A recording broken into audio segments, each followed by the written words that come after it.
రేపు మనకి గ్రహణం ఉంది. రేపు పూర్ణిమ, రేపు రాత్రి చంద్రగ్రహణం ఉంది. చంద్రగ్రహణం సుమారుగా 10 గంటలకు వస్తుంది, 10 గంటలకి టచ్ అవుతుంది. 9:50 గ్రహణం టచ్ అయ్యేది. ఇంకా టచ్ అయితే అది అలా సుమారు 3 గంటల వైపు సాగుతుంది. అది మెల్లిగా పట్టి విడవడానికి పూర్ణ గ్రహణం ఈసారి వచ్చేదనమాట. పూర్ణగ్రహణం అంటే అన్ని దేశాల్లోనూ కూడా కనిపిస్తుంది. అంటే చాలా పెద్ద గ్రహణం. అంచేత ఇలాంటి గ్రహణం వచ్చినప్పుడు సాధారణంగా ఎన్నింటికి పడుతుందో దానికి సుమారు 9 గంటల సేపు, 3 జాములు అని అంటారు. జామ్ అంటే 3 గంటలు, 3 జాములు అంటే 9 గంటలు. ఆ 9 గంటలు ముందర నుంచి మనం ఏం తినకుండా ఉంటే మంచిది. తినడం కానీ త్రాగడం కానీ ఇలా చేయకుండా ఉంటే మంచిది అనేది నియమం. అంటే గ్రహణ దోషం ఉంటుంది ప్రకృతిలో. అంచేత వస్తువులన్నీ కూడా దూషితములవుతాయి. అంచేత వాటిని మనం ఆ సమయంలో మనం కన్జ్యూమ్ చేయకూడదు అని అంటారు. మరి ఊరగాయలు గట్రా ఉంటాయి కదండి, అవన్నీ ఏం చేయాలండి అంటే దాంట్లో దర్భలు వేసుకుంటారు. అలాంటి వాటిల్లో వేసుకుంటే అవి తైల పక్వాలైతే, అంటే నూనె నెయ్యి అలాంటి వాటితోటి తయారైన పదార్థాలు కనుక అయినట్టయితే వాటిని దర్భలు వేసుకుని పెట్టుకుంటే అవి దోషం లేదు అని అంటారు. తినకూడదు కానీ కనీసం తర్వాత వాటిని వాడుకోవచ్చు. తినడం అనేది అది కూడా వర్జితమే, అది తగదు, కానీ వాడుకోవడానికి తప్పు లేదు అని అంటారు. ఒకసారి ధరించి విడిచి ఆరవేసిన వస్త్రాలు అయితే మాత్రం వాటన్నిటిని కూడా మనం చక్కగా తడిపేసుకోవాలి. అస్సలు వాడనివి కొత్త ఉంటాయనుకోండి, సరే వాటికి పెద్ద దోషం లేదు, వాటి మీద దర్భలు వేసుకుంటే పర్వాలేదు అని అంటారు.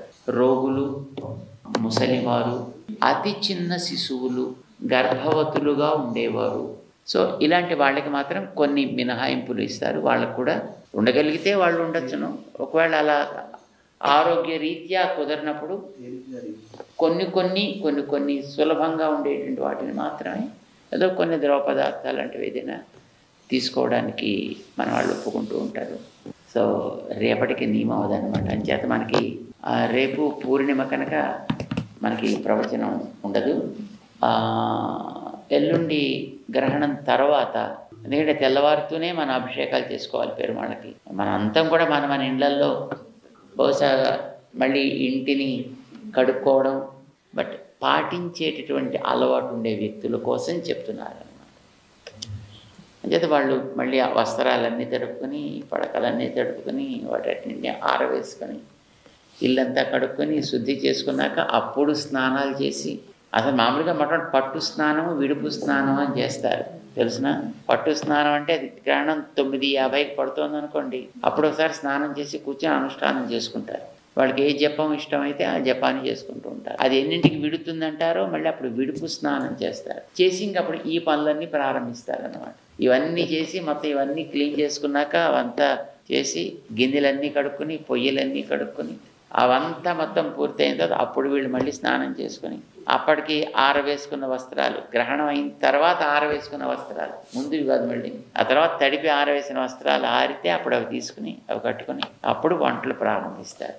అప్పుడు తర్వాత ఇంకా దేవుడికి ఆరాధనలు ప్రారంభించి దేవుడికి అభిషేకాలు చేసుకుని, మొత్తం ఇండ్లల్లో ఎక్కువ విగ్రహాలు ఉంటే మొత్తం వాటి అన్నిటికీ అభిషేకాలు చేసుకుని, వాటికి అన్నిటికీ అలంకరణ చేసుకుని, అప్పుడు వండిన పదార్థాలు ఆరగింపులు చేసుకుని అప్పుడు తింటారు. పాటించే వాళ్ళకి అలా పాటించడం మంచిది అని చెప్తుంటారు. ఇది రేపు ఎల్లుండికి సంబంధించి ఎవరెవరి అనుకూలతని బట్టి వాళ్ళు దీన్ని ఆచరించుకోవచ్చు. జై శ్రీనారాయణ.